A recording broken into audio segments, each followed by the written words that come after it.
ओम नमो भगवते वासुदेवाय। हर हर महादेव। स्वागत है आप सभी का हमारे चैनल पर। आज के इस वीडियो में हम आपको सुनाएंगे सावन मास के महात्म के 23वें अध्याय की कथा। हमारे चैनल पर आप सभी प्रकार की व्रत कथाएं, महात्म और व्रत से जुड़ी जानकारियां भी प्राप्त कर सकते हैं। तो इसके लिए अगर अभी तक आपने चैनल को सब्सक्राइब नहीं किया है तो चैनल को सब्सक्राइब करके बेल आइकन पर क्लिक कर लीजिए। और अगर आज का ये वीडियो अच्छा लगे, कथा अच्छी लगे तो लाइक अवश्य कर दीजिए, क्योंकि आपके लाइक से ही हमें ये पता चलता है कि आपको हमारा वीडियो पसंद आया है। तो आइए अब आपको सुनाते हैं सावन मास के महात्म के 23वें अध्याय की कथा। भगवान सदाशिव सनत कुमार जी से बोले, सावन मास के कृष्ण पक्ष की अष्टमी के दिन वृष के चंद्रमा में आधी रात के समय इस योग के आने पर देवकी ने वसुदेव के पुत्र भगवान श्री कृष्ण चंद्र जी को जन्म दिया था। वैसे सिंह राशि के सूर्य आने पर महोत्सव हुआ करता है। पहले सप्तमी के दिन दातुन आदि करके अल्प भोजन करना चाहिए। रात को जितेंद्रिय होकर अर्थात पूर्ण रूप से ब्रह्मचर्य का पालन करके सो जाना चाहिए। प्रातःकाल उपवास का संकल्प करना चाहिए। केवल उपवास से कृष्ण जन्म अष्टमी का पवित्र दिन बिताना चाहिए। ऐसा करने से मनुष्य को 7 जन्मों के पापों से छुटकारा मिल जाता है। पापों से छुटकारा पाकर गणों सहित जो वास है उसे ही उपवास कहते हैं। अष्टमी के दिन मनुष्य को चाहिए कि तिलों के साथ निर्मल जल में या नदी में स्नान करें। शोभा स्थान में देवकी के सूतिका घर को बनाकर उसे नाना रंगों से कलश तथा फलों द्वारा सजाना चाहिए। पुष्प, दीपमाला, चंदन, अगर तथा धूप देकर वहां पर गोकुल का कृष्ण चरित्र लिखना चाहिए। वाद्य नृत्य सहित भगवान कृष्ण जी का कीर्तन करना चाहिए। दीवार के ठीक बीच के भाग में षष्ठी देवी सहित भगवान कृष्णचंद्र जी महाराज की मूर्ति रखनी चाहिए। ये मूर्ति सोने, चांदी, तांबा, पीतल, मिट्टी, लकड़ी अथवा मणि की बनी हुई होनी चाहिए। उस पर सुंदर ढंग से रंग किया हुआ होना चाहिए। सर्व लक्षण युक्त वाली ऐसी प्रतिमा को शैया पर रखकर प्रसूता देवकी की भी मूर्ति रखनी चाहिए। सोती हुई शैया पर यशोदा का स्तनपान पीते हुए बाल कृष्ण को अंकित करना चाहिए। बाल कृष्ण के पास हाथ जोड़े खड़े हुए देवता, यक्ष, विद्याधर आदि को अंकित करना चाहिए। वहीं पर ढाल तलवारधारी वासुदेव को अंकित करना चाहिए।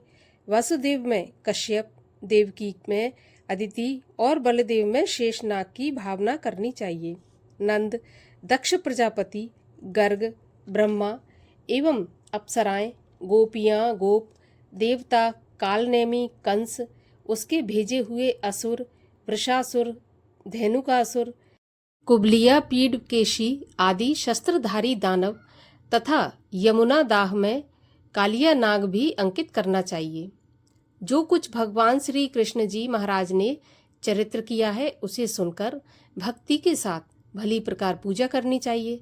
सतत वेणु, बीड़ा, निनाद सहित गायन आदि से किन्नरों द्वारा स्तुति की जाती हुई तथा श्रृंगार, दर्पण, दूर्वा, दही, कलश धारण किए हुए किन्नरों से सेवित अपने निवास स्थान पर खूब प्रसन्न मुख पुत्र वाली वह देवता देवकी कृष्ण के सहित वसुदेव के साथ वहीं चारपाई पर लेटी हुई होनी चाहिए। विधि ज्ञाता को सब पाप नाशार्थ आदि में प्रणव तथा अंत में नमः जोड़कर चतुर्थ्यंत युक्त अलग अलग नाम कीर्तन पूजा करनी चाहिए। देवकी, वसुदेव, बलदेव, नंद और यशोदा की अलग अलग पूजा करना चाहिए। चंद्रोदय हो जाने पर भगवान हरि को याद करके चंद्रमा को अर्घ देकर कहना चाहिए, हे क्षीरोदार्णव संभूत अत्रि गोत्र समुद्भव, आपको नमस्कार है। हे रोहिणी कांत, आप मेरे अर्घ को स्वीकार करें। देवकी सहित वसुदेव का, यशोदा सहित नंद का, रोहिणी सहित चंद्रमा का और कृष्ण सहित बलदेव का विधि विधान से पूजन करना चाहिए। ऐसा करने से मनुष्य को सभी वस्तुओं की प्राप्ति हो जाती है। कृष्ण अष्टमी का व्रत 1 करोड़ एकादशी के व्रतों के बराबर होता है। इस तरह रात को पूजा करके नवमी को प्रातःकाल देवी भगवती विंध्यवासिनी का कृष्ण तुल्य महोत्सव करना चाहिए। भक्ति सहित ब्राह्मणों को भोजन करवाकर गौ, धन आदि का दान करना चाहिए और कहना चाहिए कि भगवान श्री कृष्णचंद्र जी महाराज मुझ पर प्रसन्न हो। मैं गौ तथा ब्राह्मण रक्षक वासुदेव को नमस्कार करता हूँ। सर्वत्र शांति तथा कल्याण हो। इस तरह कहकर विसर्जित करना चाहिए। सगे संबंधियों के साथ स्वयं मौन होकर भोजन करना चाहिए। जो देवी तथा भगवान श्री कृष्णचंद्र जी महाराज का इस प्रकार महोत्सव करता है, वह उपरोक्त फल प्राप्त करने के साथ साथ आरोग्य तथा अतुलनीय सौभाग्य भी प्राप्त करता है। इस लोक में धर्म बुद्धि होकर अंत में वैकुंठ को जाता है। हे तात, अब मैं तुम्हें उद्यापन के संबंध में कहूँगा। उद्यापन किसी शुभ दिन विधि विधान से करना चाहिए। उससे एक दिन पहले केवल एक समय भोजन करके भगवान विष्णु का स्मरण करके सोना चाहिए। प्रातःकाल संध्या आदि करके ब्राह्मणों द्वारा स्वस्ति वाचन करवाकर आचार्य वर्ण कर ऋत्विजों की पूजा करनी चाहिए। धन का लोभ ना करके 1 पल, आधा पल, चौथाई पल सोने की प्रतिमा का निर्माण करवाना चाहिए।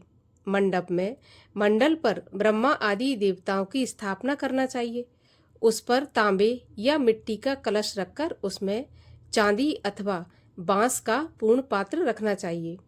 कपड़े से आच्छादित करके साधक उस पर गोविंद की वैदिक तथा तांत्रिक मंत्रों द्वारा षोडश उपचार पूजा करके देवकी सहित हरि को अर्घ्य देना चाहिए। शंख में शुद्ध जल, फूल, फल तथा चंदन रखकर नारिकेल फल युक्त कर भूमि पर अपने घुटने टेक कर कहना चाहिए, हे प्रभु, आपका अवतार कंस के वध के लिए तथा पृथ्वी का भार उतारने के लिए हुआ है। अन्यायी कौरवों के नाश तथा दैत्यों के विनाश के लिए हुआ है। देवकी सहित मेरे इस अर्घ्य को स्वीकार करें। विधि के अनुसार साधक को चंद्रमा के लिए अर्घ्य देना चाहिए। जगन्नाथ, देवकी नंदन प्रभु वासुदेव आत्मज अनंत, आपको नमस्कार है। आप भवसागर से मेरी रक्षा करें। इस प्रकार देवेश से प्रार्थना करके रात्रि जागरण करके अगले दिन प्रातःकाल जनार्दन की पूजा करके भक्ति सहित मूल मंत्र द्वारा पायस, तिल तथा शुद्ध घी से 108 बार होम करके पुरुष सूक्त से हवन करना चाहिए। इदम विष्णु, इस मंत्र से होम कर पूर्णाहुति होम के शेष कार्य करना चाहिए। आचार्यों का भूषण आदि द्वारा पूजन करना चाहिए। व्रत की समाप्ति के लिए 1 कपिला गौ दान में देना चाहिए।